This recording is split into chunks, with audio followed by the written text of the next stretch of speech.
Hello friends, welcome back to channel महापुरुषों की बातें। साथ संगत जी, सबको प्यार भरी राधा स्वामी। आइए सुनते हैं कुछ प्रेरणादायक वचन। ये वचन राधा स्वामी सत्संग व्यास द्वारा प्रकाशित पुस्तक सत्संग संग्रह भाग 1 में से लिए गए हैं। इस पुस्तक के पृष्ठ संख्या 65 पर हजूर महाराज चरण सिंह जी फरमाते हैं कि गुरमुख सज्जन शब्द और नाम की कमाई करके अपने अंदर से अपने आप को, अपने अहम भाव को गवा देते हैं। हमारे और परमात्मा के बीच में अगर कोई रुकावट है, कोई पर्दा है, तो वह केवल अपने आप की रुकावट है, अपने अहम का पर्दा है। अगर हम अपने अंदर से अपने आप को निकाल दें तो हम अपने अंदर सब कुछ प्राप्त कर लेंगे। अगर मैं मेरी निकल जाती है, हमें खत्म हो जाता है, तो तू परमात्मा ही परमात्मा रह जाता है। सो गुरमुख शब्द और नाम की कमाई करके अपने अंदर से हमें निकाल देते हैं और परमात्मा से मिलाप करने का गौरव प्राप्त कर लेते हैं। कि गुरमुख तमोगुण, रजोगुण और सतोगुण तीनों गुणों से पार हो जाते हैं। उनकी आत्मा निर्मल हो जाती है और वे परमात्मा की दरगाह में जाकर हमेशा के लिए शोभा प्राप्त कर लेते हैं। सो गुरमुख सज्जन शब्द और नाम की कमाई में लगे रहते हैं और बाकी मनमुख लोग बाहर मुखी होकर भ्रमों में फंसकर भटकते फिरते हैं। अब गुरु साहिब मालिक को संबोधित करते हुए कहते हैं, हे परमात्मा, जो कुछ हो रहा है तेरी दया, मेहर और बख्शिश के द्वारा हो रहा है। जिन जिन को तू गुरमुख बनाना चाहता है वह गुरमुख बन जाते हैं। उनका हिसाब किताब खत्म हो जाता है। बाकी सबका हिसाब किताब यहीं चलता रहता है।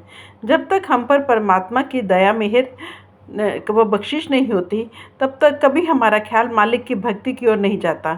हमारे मन में शराबों, कबाबों, विषय विकारों, दुनिया के धंधों के प्रति कभी नफरत पैदा नहीं होती। जब वह मालिक चाहेगा, जब उसे मंजूर होगा, तभी हम उसकी भक्ति कर सकेंगे, उसके साथ प्यार कर सकेंगे। इसका मतलब यह नहीं लेना चाहिए कि मालिक जब चाहेगा अपनी भक्ति करा लेगा, इसलिए हम उसकी भक्ति की ओर चलने की कोशिश क्यों करें।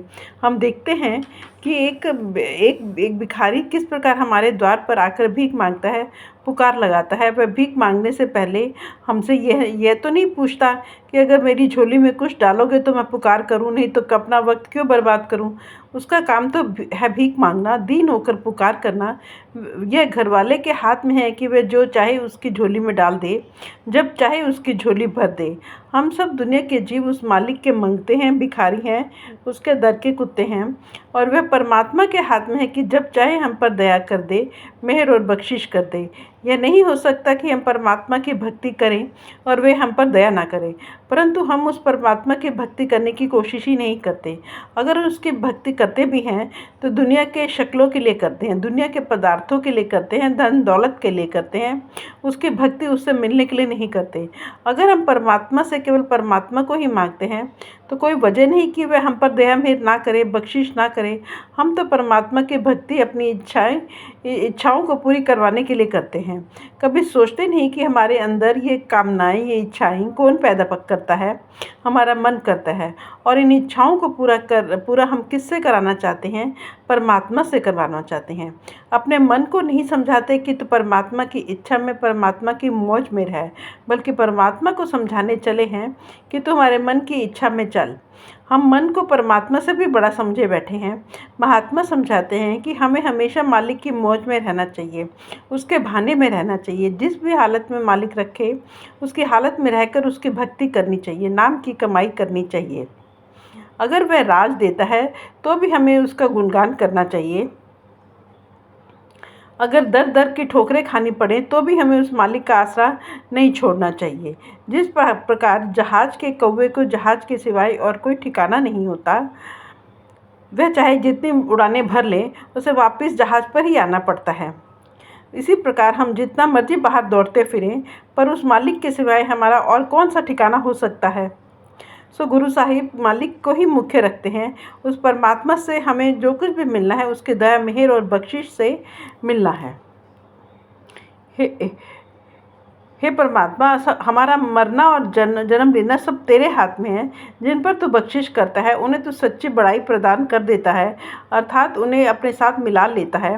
वह परमात्मा हम पर किस प्रकार बख्शिश करता है कि जब वह मालिक हम पर बख्शिश करता है, दया करता है, तो हमारा सद्गुरु से मिलाप हो जाता है। और सद्गुरु हमें क्या उपदेश देते हैं? सेवा सूरत शब्द चितलाए। वे हमारी सूरत और आत्मा को शब्द के साथ जोड़ने का भेद दे देते हैं। जब हम सूरज शब्द की कमाई करते हैं तो वापस जाकर परमात्मा से मिलाप कर लेते हैं। अतः जो कुछ भी हमें मिलना है उस मालिक की दया मेहर से मिलना है। जिन जीवों को परमात्मा से मिलने का शौक़ और प्यार होता है वे परमात्मा से डरते भी हैं। वे परमात्मा से डरते हुए कोई ऐसी बुरी बात नहीं करते जिसके कारण परमात्मा उनसे नाराज़ हो जाए। परमात्मा को खुश करने के लिए, उसकी प्रसन्नता प्राप्त करने के लिए वे उसकी भक्ति करते हैं, नाम और शब्द की कमाई करते हैं। गुरु साहिब के कथन का यही मतलब है, जिनके दिल में प्यार होगा उनके दिल में परमात्मा का डर भी होगा। असल में ये डर नहीं बल्कि एक भावना है जो परमात्मा कहीं अप्रसन्न ना हो जाए। हम देखते हैं कि संसार में जिन मित्रों या प्रियजनों के साथ हमारा प्रेम होता है उनसे हम डरते भी हैं कि कहीं कोई ऐसे बात ना कर बैठें जिससे उनकी नाराज़गी हासिल करनी पड़े। उन्हें प्रसन्न करने के लिए हम वही बातें करते हैं जो उन्हें भाती हैं। इसी प्रकार जिनके अंतर में परमात्मा से मिलने का शौक़ और प्यार होता है, परमात्मा के लिए विरह और तड़प है, वे परमात्मा से डरते भी हैं। वे शौक़ और परमात्मा का डर कब पैदा होता है? जब हम गुरुमुखों की संगति करते हैं, संतों महात्माओं की संगति करते हैं। उनकी संगति में जाकर हमें अपने असल का पता लगता है। हमारे मन में घर जाने का चाव उत्पन्न होता है। हमारा मन मालिक की भक्ति की ओर जाता है। हमारा ख्याल शराबों, कबाबों, विषय विकारों और दुनिया के धंधों से निकलता है। अब सब कुछ कहकर आप फरमाते हैं कि ये संसार आवागमन का पसारा है, यहाँ मरण और जन्म का चक्र चलता ही रहता है। यह सब उस परमात्मा का खेल है। जो सज्जन यहाँ आकर शब्द और नाम के अभ्यास में जुट जाते हैं उनका 84 से छुटकारा हो जाता है। बाकी सबका यही हिसाब किताब चलता रहता है। आप समझाते हैं कि इस बात का ज्ञान हमें गुरुमुखों की संगति में ही प्राप्त होता है। यह जो कुछ भी नज़र आता है वह परमात्मा का खेल है। यह भी हमें सद्गुरु की संगति से ही पता लगता है। जो सज्जन यहाँ आकर शब्द और नाम के साथ अपने ख्याल को जोड़ लेते हैं उनका हमेशा के लिए इस भावसागर से छुटकारा हो जाता है। वे मरण और जन्म के दुखों से बच जाते हैं। फिर फरमाते हैं कि परमात्मा हम सबकी देह और शरीर में है, परंतु जो लोग इस देह में बैठकर सतगुरु के पास जाकर शब्द और नाम की कमाई करते हैं उन्हीं पर परमात्मा दया करता है, मेहर और बख्शिश करता है। उन पर दया मेहर करके उन्हें अपने आप से मिला लेता है। अब इस पूरे शब्द के सार का आप इस कड़ी में वर्णन करते हैं। आप फरमाते हैं कि अगर इस शरीर में आकर नाम या शब्द का अभ्यास नहीं करेंगे तो चाहे और कोई भी उपाय कर लें, जो मर्जी साधन कर लें, हमारा यमदूतों से, धर्मराज से कभी छुटकारा नहीं हो सकेगा। मौत के बाद हमें धर्मराज के सामने पेश होना पड़ता है।